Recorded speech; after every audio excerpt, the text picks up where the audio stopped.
O doutor Gabriel é um neurologista dedicado à oncologia, também um excelente e dedicado jovem aí que tem trabalhado com a gente já há alguns anos, e vai mostrar para vocês o que existe de novo e o que é possível de se fazer com o conhecimento molecular e conhecimento histológico desses tumores. Por favor, Gabriel, pode dividir Obrigado, as... doutor Antônio. Com certeza. Boa noite a todos. Obrigado pelo convite. Nossa, eu acho que, se a gente parar para pensar, acho que esse é o primeiro ano que eu vejo um evento dedicado aos tumores cerebrais em um mês que a gente tenta informar um pouquinho sobre os tumores cerebrais, né? Então, eu estou bem contente de estar podendo participar. Eu acho que é uma honra. Agradeço a toda a equipe da Neurosapiens e principalmente o Dr. Manuel, a doutora Alessandra, que são verdadeiros pais para nós que somos um pouquinho mais novos. Todos podem ver minha tela com o compartilhamento de slide? Sim, Gabriel, está muito Alô? bom. Tá Obrigado. Tá bem. joia, obrigado. Então, como vocês todos podem muito bem ver, eu vou ficar com essa parte razoavelmente final de conduta na neuro-oncologia. Como nós estamos tentando falar isso para pacientes, eu imagino o desespero que está quem está assistindo isso. Se para vocês parece estranho, não se surpreendam. Para nós também é muito difícil. É muito difícil lidar com isso. Então, quando a gente brinca que às vezes a gente tem vontade de sentar num cantinho e chorar, não é mentira, porque olha o tanto de informação que a gente tem que lidar, e não só isso, como o doutor Antônio falou muito bem. Se tem uma coisa que a gente, na minha opinião, é muito ruim, é em estimar tempo de vida. E graças a Deus nós somos ruins disso, porque a gente não pode nem subestimar, nem superestimar essa doença. Tem muito paciente que tem uma resposta boa, e tem paciente que às vezes você não espera e tem um comportamento um pouco pior. Então, se a gente tiver um olhar um pouquinho mais atencioso ao doente, conhecer bem esse paciente, a gente vai com certeza direcionar ele da melhor forma possível. Então, eu concordo que a maioria dos pacientes, com certeza, fazem esse rumo que eu estou apresentando aqui. Geralmente, algum sintoma, uma dor de cabeça estranha, alguma coisa que não é habitual, de alguma forma levou esse paciente ao pronto-socorro ou a um serviço médico para fazer uma avaliação. Aí entrou o Tomás, né, mostrando muito bem a imagem, mostrando o que nós podemos encontrar e como ela é importante, e esse médico do pronto-socorro suspeitou e achou melhor avaliar o cérebro. A avaliação da imagem mostrou uma lesão que pode ser um tumor. Esse paciente já é internado na maioria das vezes e passa por um procedimento neurocirúrgico, que o Dr. Manuel mostrou muito bem. E logo em seguida que o neurocirurgião consegue entrar e encontrar esse tumor, ele tira o máximo possível e encaminha boa parte desse tumor para uma análise. E essa análise, às vezes, começa pelo microscópio, e do microscópio, hoje, nós tentamos ir para o nível um pouquinho mais genético molecular. Então, a gente tenta avaliar um pouquinho o DNA desse tumor, quais as proteínas que esse DNA gera e o que esse tumor está nos informando. Eu costumo falar não só o nome, mas o nome, o sobrenome, CEP, RG desses tumores, para a gente entender um pouquinho melhor qual caminho tomar. E aí eu venho como última participação, né? Por favor, não os menospreze. A gente tenta ajudar, apesar do neurocirurgião fazer a parte mais importante, na minha opinião. Então, quando esse paciente sai do procedimento neurocirúrgico, todo mundo aqui já falou muito bem, mas eu gosto sempre de frisar que é importante já ter uma consulta com a neuro-oncologia clínica, na qual a gente pode, primeiro, já explicar o que deve ser provavelmente os próximos passos, e também um retorno com o neurocirurgião, tirar os pontos, garantir uma boa cicatrização, garantir que esse paciente pode chegar até a radioterapia com segurança, de que a gente não vai ter surpresas, e também um contato com a equipe multiprofissional, né? Isso aqui a gente não precisa ficar esclarecendo. Todo mundo vai precisar, com certeza, de um auxílio fisioterapeuta, um fono e assim vai. E a gente vai ter alguns caminhos para esses pacientes, um caminho que muito possivelmente eu vou ter que orquestrar. E esse pode variar da utilização de medicamentos pela boca, que podem ser de quimioterapia, e drogas que têm um alvo genético. A radioterapia ou radiocirurgia, às vezes, entram nesse contexto, e algumas terapias que a gente pode chamar até mesmo de experimentais. No Brasil, a gente tem algumas, é um pouquinho mais raro no nosso país ainda, mas isso não impede alguns pacientes de terem acesso, por exemplo, aos Estados Unidos, ou alguns países europeus, algumas coisas que já existem. Então, orquestrar o tratamento desse paciente acaba sendo muito importante. Agradeço a Aline pela importante aula de classificação. Essa é a parte muito assustadora. E olha como mudou de 2016 para 2021, tudo que nós podemos esperar por exemplo, do principal tumor que pode acontecer à população adulta, que a gente chama de glioblastoma, que é o nosso famoso grau 4, e mostra como está difícil, né? Mas apesar de tudo isso que a gente mostrou até agora, infelizmente, a gente não teve grandes ampliações do tratamento, mas essa ausência de grandes ampliações não muda o fato da gente ter evoluído na capacidade de entregar um tratamento direcionado. E isso mostra o porquê. Isso aqui a gente sabe desde 2008, na verdade, de que os tumores cerebrais, eles têm muitas mutações. De alguma forma, a Aline mostrou isso bem. Uma célula que não era tumor, virou um tumor. E por que será que isso aconteceu? Com certeza, várias vias. Provavelmente, nos tumores cerebrais, o que torna a nossa vida um pouquinho difícil, um tumor, às vezes, num cantinho tem uma mutação, no outro cantinho tem outra, na parte de baixo tem outra, e provavelmente quando a gente agride ele, seja com cirurgia, radioterapia, quimioterapia, a célula não gosta de ser agredida, ela tenta sobreviver e tenta mudar o seu DNA para ficar um pouquinho mais resistente. Então, isso explica o porquê que nós temos tantas variações, né? Isso aqui é só para mostrar que a gente já sabe há algum tempo algumas diferenciações. Por exemplo, proneural, neural, clássico, mesenquimal. Isso não entra nesse contexto, a gente não vai explicar isso aqui passo a passo. Mas entendam que o que nós chamamos de glioblastoma não necessariamente é uma doença só. Nós podemos estar falando de um conjunto de, na minha opinião, mais de 10 tumores diferentes, e a gente vai ter que tentar encontrar qual é o tumor de tal paciente, encaixar no melhor tratamento e melhor acompanhamento. Isso é o que vai fazer a diferença. E já que a minha parte é quimioterapia, que os pacientes acabam tendo muito contato com isso, afinal, da onde vem isso, né? Aqui eu coloco um estudo que ele é um alvo, ele é um marco para nós na neuro-oncologia, que foi de 2005. Então, quem fez esse estudo, primariamente, o grande responsável, ele chama Roger Stupp. E esse estudo ele foi muito importante pelo seguinte fato. Antes de 2005, basicamente, a gente tentava radioterapia nesses tumores. E sim, já era efetivo, a gente sabia que a radioterapia funcionava. Mas, ainda assim, a gente queria alcançar, queria ir além. E o Roger Stupp, ele testou em uma parte de pacientes dele fazer quimioterapia junto com a rádio, e depois só quimioterapia, comparado com quem só fez radioterapia. E ele foi em busca de respostas de como isso ficava. E realmente teve uma resposta positiva, e o estudo do Roger Stupp ele ficou como o que a gente chama de standard, que é o principal indicado no mundo inteiro. Você pode estar na Europa, nos Estados Unidos, América Latina, Ásia. Se você tiver que indicar um protocolo padrão para tratar o paciente que tem um glioblastoma, você deve seguir esse preceito. E se você não tiver essa conduta, você pode, inclusive, tirar do paciente a chance de fazer um tratamento protocolar de pesquisa, porque ele tem que ter passado pelo habitual. Tá? É claro que tem algumas coisas que a gente tem que ressaltar. O que esse estudo mostra, se qualquer paciente colocar no Google, meu Deus do céu, quanto tempo de vida eu tenho? Coisa que eu acho horrível, porque eu não acho que a gente sabe dizer isso bem, eu não acho que está na internet essa resposta, e nem muito bem estimada. O próprio trabalho principal, ele tinha muitos problemas. Então, por exemplo, a maioria desses pacientes usavam corticoide, gente. Corticoide, a gente nem sabe qual a dose que eles estavam usando. Se tiver em dose muito alta, ela atrapalha a radioterapia. Então, hoje nós tentamos tirar um pouquinho esse corticoide na hora da radioterapia para ajudar. Então, com certeza, o que a gente sabe do tempo que esses pacientes estiveram no trabalho mudaria. Hoje eu acho que a gente consegue oferecer mais, apesar de utilizar o mesmo protocolo, mudando coisas que vão surgindo de conhecimento para nós. Eu costumo falar para o paciente que a gente tem duas fases do protocolo STUP, que é o protocolo principal que a gente oferece essa quimioterapia, gente. No começo, a gente bota o paciente num regime de todo santo dia usar a quimioterapia, que é uma droga pela boca, é oral, e ao mesmo tempo ele faz uma radioterapia. Por que é tão chato? Porque o paciente fica preso ao protocolo de rádio. Ele vai de segunda a sexta no hospital, apesar de ser muito rápido, muito tranquilo, geralmente totalmente indolor, não tem qualquer sintoma, é uma função desgastante. E a quimioterapia, ela entra todo santo dia, mesmo que não faça rádio nos finais de semana, esse paciente toma.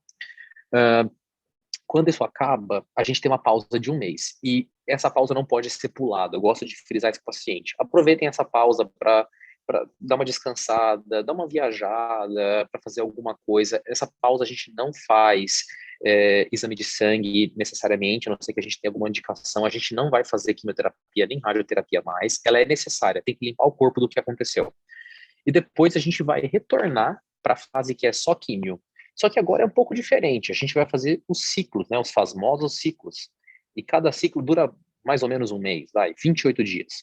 Só que desses 28 dias, o paciente só toma por 5 dias. Ele vai engolir 5 dias de remédio. Por 23 dias, ele vai fazer exame de sangue alguns dias que a gente determina para controlar o quanto esse remédio pode afetar o sangue. E depois a gente pode partir para um período de observação ou estender em alguns casos bem selecionados, tá? E muitas vezes a gente fala para o paciente no consultório, vamos fazer alguns testes genéticos a mais. E por que a gente fala isso, né? Em 2009, voltaram atrás nos pacientes que o Roger Stupp estudou e viram que quem tinha uma coisa que chama metilação do MGMT tinha uma sensibilidade à químio maior. Então, hoje, a gente busca fazer MGMT nesses pacientes. Infelizmente, não é uma coisa que o plano banca hoje em dia, não é um teste absurdamente caro, e ele é rápido.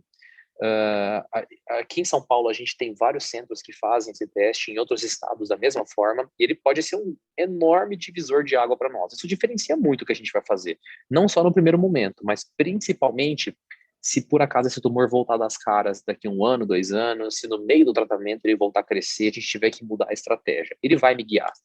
Então é muito importante.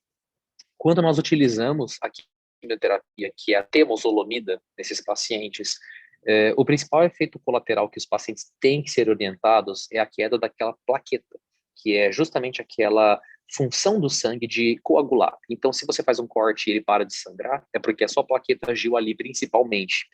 E geralmente a plaqueta é muito mais afetada do que os outros componentes. Então não é normal ver anemia, não é normal ver grandes alterações das células de defesa, mas a plaqueta sim, a gente vê com alguma frequência, principalmente em mulheres, que por algum motivo é um pouquinho mais sintomática do que o homem.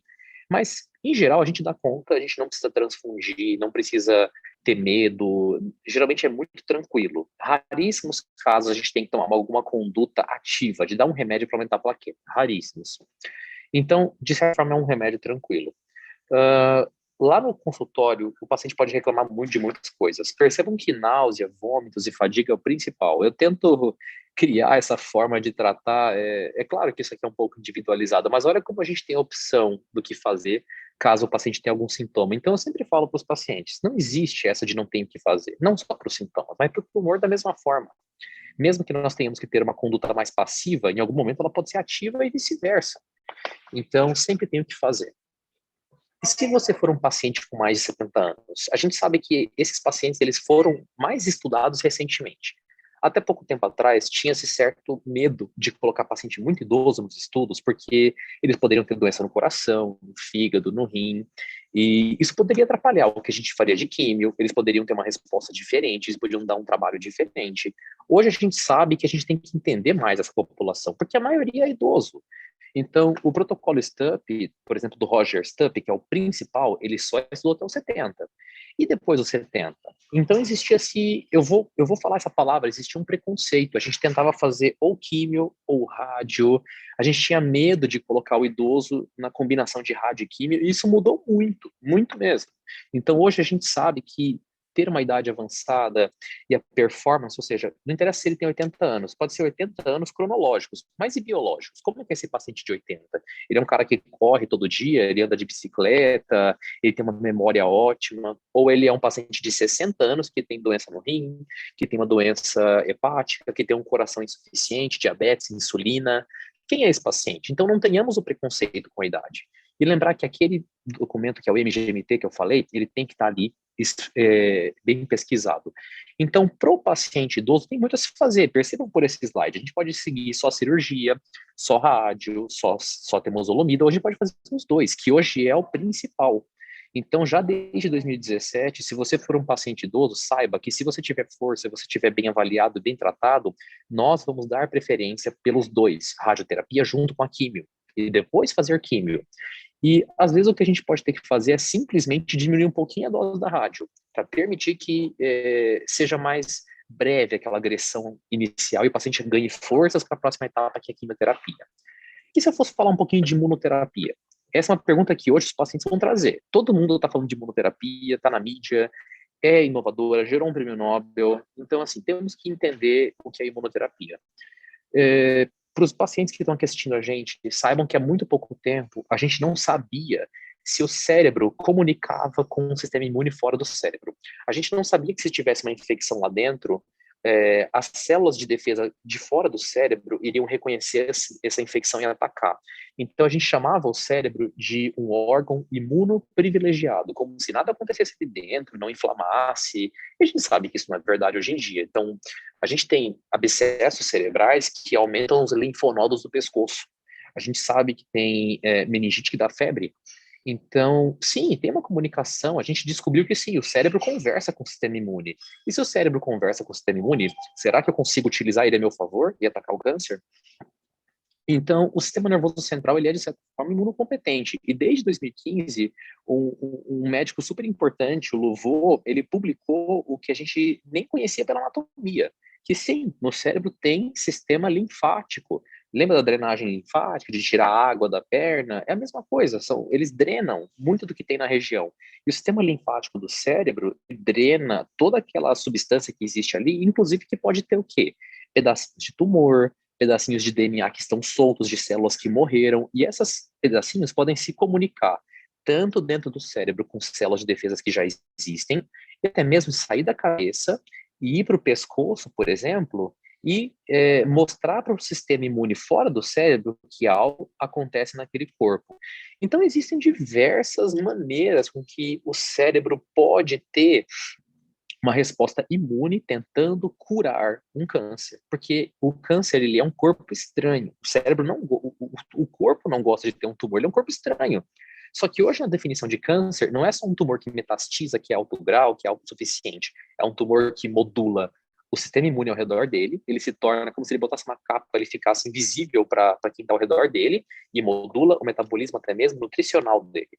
E essa faz parte da nova definição do câncer. Então, será que não é muito caro? Quais se aplicam aos tumores cerebrais? Será que se eu der um remédio na veia, por exemplo, se eu der até mesmo as famosas CAR-T-cells que foram agora saiu na mídia da USP Ribeirão, falando do paciente hematológico, ou até mesmo aplicar vacina contra o câncer, será que ela vai entrar no cérebro? E se ela entrar no cérebro, será que ela chega até o tumor? E se chegar até o tumor, será que vai reconhecer esse tumor e atacar? Então, gente, é muito difícil, é muito amplo e tem muitas perguntas que ainda não são respondidas. Então, nós temos várias frentes de batalha sendo estudadas, várias delas estão avançando a largos passos e elas me animam muito, como, por exemplo, os inibidores do checkpoint imune. Eu não vou entrar no tema o que é isso, vocês não vão entender agora, mas isso já é feito hoje em dia para melanoma, ou tumor de pele, para pulmão, para rim, para intestino, e funciona bem para caramba. Esses pacientes têm uma resposta fantástica, o tumor chega a sumir. Só que, infelizmente, o cérebro, ele é o que a gente chama de tumor frio. Na oncologia, frio e quente se refere ao seguinte: se o 15 tumor é minutos frio, é um. já passaram. Obrigado, doutor Antônio. Se o tumor é frio, ele é um tumor que não tem muita célula de defesa ao redor dele. Significa que ele deu um jeito de ganhar do sistema imune e crescer espontaneamente. Em algum momento, talvez o sistema imune tentou controlar o crescimento desse tumor, mas ele perdeu. E perdeu bem precoce. E com o tempo não foi se trazendo novas células imunes ao redor desse tumor. E se a gente conseguir transformar um tumor frio em quente? Eu acho que aí é o jackpot da neuro-oncologia, que é o que a gente vem tentando. Então, por exemplo, esse artigo que vocês estão vendo é de um cara muito famoso, é o do Antônio Kioka, que é a cadeira da neurocirurgia da Harvard. Cara, é o mais importante, você estuda muito isso. E ele está tentando mostrar que se você injetar um vírus que ataca o tumor, o vírus inflama aquela região e traz células imunes. Então, antes o que era um tumor frio passa a ser um tumor quente. E se eu ativei o sistema imune com vírus, pode ser que eu tenha aberto uma janela de oportunidade para outras terapias imunes. Então, se o paciente me perguntar hoje, doutor, posso fazer imunoterapia? A resposta é depende, e mesmo que sim, a gente vai ter que considerar que não seja tão efetivo. Mas já existem pacientes que respondem imunoterapia. Eu pessoalmente tenho experiência com 2 pacientes somente. Conheço poucos outros aqui no país que tiveram, porque é muito difícil chegar a esse ponto, mas eu volto a falar, só chega a esse ponto quando a gente tenta, quando a gente pesquisa quem é o paciente candidato e quando a gente busca uma janela de oportunidade. Se ela existir, a gente deveria tentar, porque toda tentativa é válida para um tumor cerebral. A gente não pode aceitar não fazer tudo que o paciente merece se ele tiver com performance, se ele tiver com força para receber.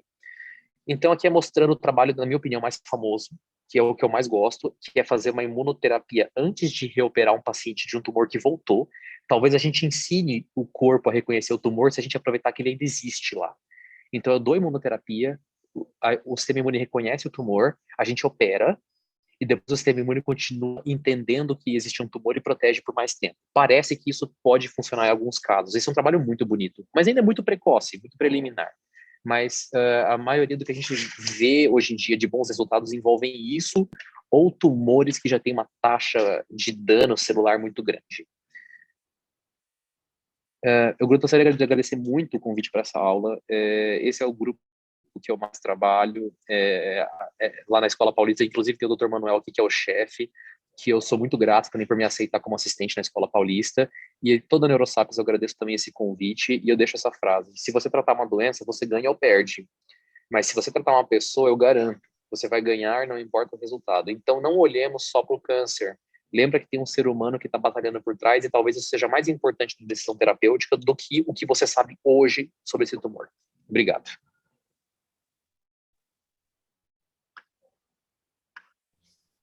Obrigado, Gabriel. Isso é extremamente difícil para todos entenderem a quimioterapia, bem como a imunoterapia. O cérebro é realmente um santuário no nosso... É o tratamento primário de muitos desses tumores e geralmente curativo em casos benignos e adjuvante nos casos malignos. Como o Dr. Gabriel bem apresentou, a gente precisa mais do que a gente pode imaginar no tratamento desses pacientes.